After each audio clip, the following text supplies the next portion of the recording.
have style issues, fashion issues, and we thought it's best that we come now and talk to them about how to up their game. That's what class this is. And then when you get there, he asks you to split the bill. And I like saying this, having a Mercedes Benz and playing loud music, it doesn't go together. When you sit, I want you to separate your legs.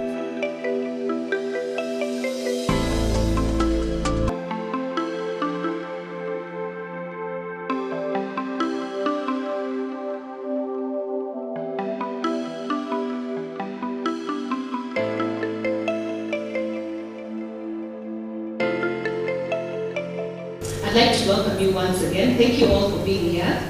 This evening is brought to you by Public Image, and we're happy to have each and every one of you here tonight.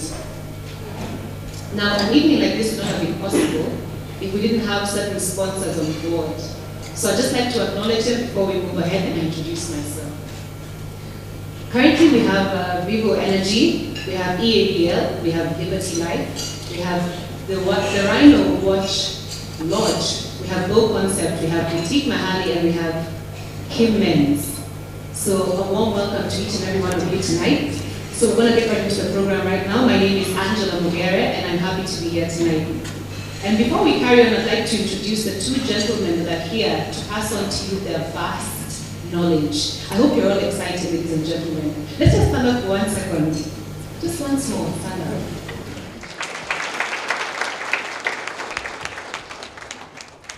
Good evening. Good evening once again. You know, when we put this event together, when myself and the rest of the people that my organization that we're fortunate to have. So there's Angela, there's a few ladies at the back there, perhaps they'll be introduced in a more formal way a little bit later. And of course, then when we put heads together with Mr. Burale over here, we said to ourselves, there is a distinct lack of role models, male role models. Every day that you step out in the world, this is a chance for you to set yourself, to stand out.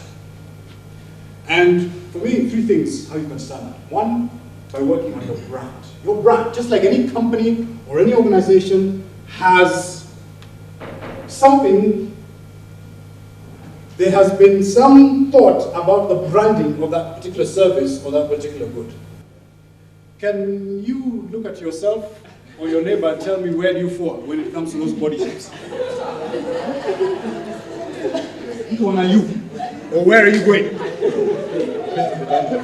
No.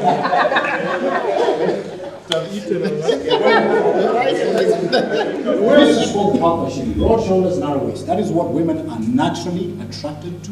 That is what draws men towards you, even as a leader. The jacket gives you broad shoulders, it gives you that. This is why this has been the go-to for millennia, as far as men are concerned. And in fact, when I look around the room, I see most of you are wearing a jacket. Not only is it going to give you that alpha shape, it is also pegged to what we say is more perhaps professional and more business-like. We're going to be discussing those things with Robert in terms of how we can make sure that you're actually wearing them and making sure that they are, let's say, giving you the best of what they have. Take a look at that gentleman. What line of work would you say that he's in? IT? Who's an IT person here? Can you stand up and say, what do IT? We're not like this.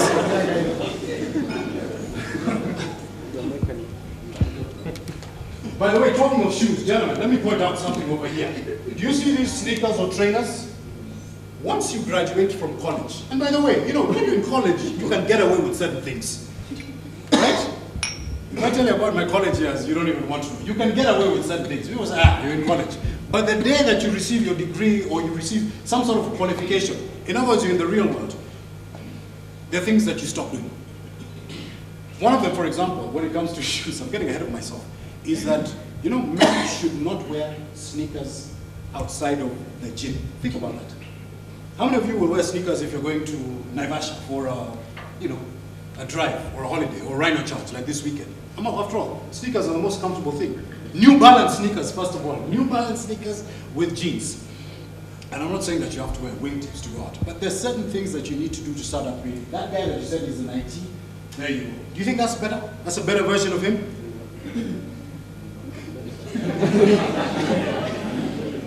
But at least he's trying to go in that direction. How about that? I mean, the guy even looks like he's lost 20 pounds simply by putting on that. Like a thing. The V-shape immediately has come into play. Every single day that you go out there and put yourself together, whatever you wear, the colors that you select, the way that you speak, the way that you walk, the way that you move your body is saying something about you. So from today, start thinking about that. So next, I'd like to invite our second speaker of the day, together with Bbanga, image consultant, Mr. Robert Burale, who will be speaking with Derek about dress.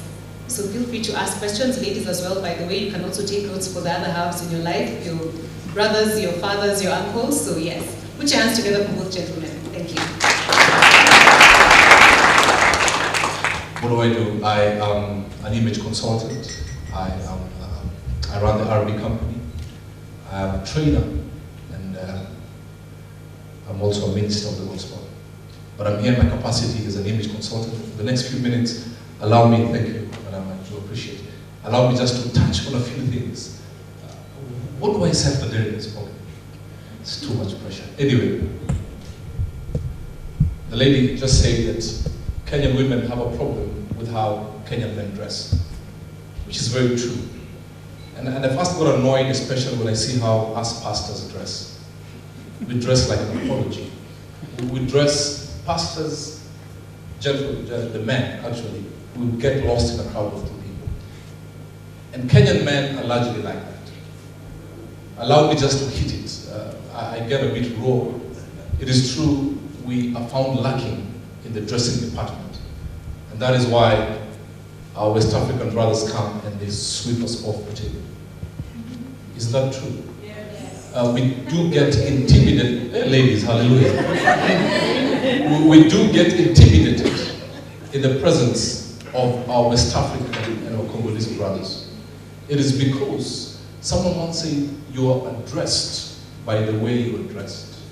Sometimes you may have quite a lot to offer, but because of how you dressed yourself, even when you speak, it just doesn't appeal to anybody. Is that true or true?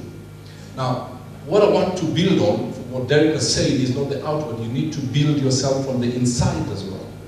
So many a times, we have the capability of a Range Rover Sport, but we manifest a Vitz. It's because you have not believed in yourself. I talked to some ladies last week and they said they have a problem.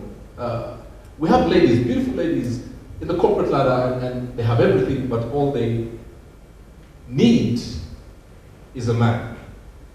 Is that true, ladies? Right? Okay, you're tightly.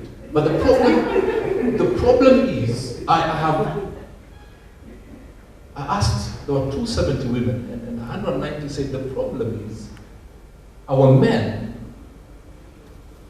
spend time at Java gossiping. But they're looking for men who will come to the Intercon and have a soda at the poolside. But let me tell you, go and look at the men who are here. Their dressing suggests that they're very comfortable here. Then go to the men in Java, and they'll have those big t-shirts written 75. And the baseball t-shirts. You understand what I'm saying? So for me, I came on a mission, and my mission is very, very short. It's just for men to up their game. For men to up their game. We need to understand, because I have also talked to my West African brothers and say, you know, the easiest person to intimidate is a Kenyan man. Easiest person to intimidate, because we let things define us. Now, Derek has taught on how to wear well, but there's also a difference. Do you carry it well yourself? You can be given a power suit, but do you carry it powerfully? It's akin to, and I like saying this, having a Mercedes Benz and playing loud music. It doesn't go together. So how do you carry a nice fitting suit? Do you walk like an apology, or do you understand that whatever you have needs to be carried with a lot of class?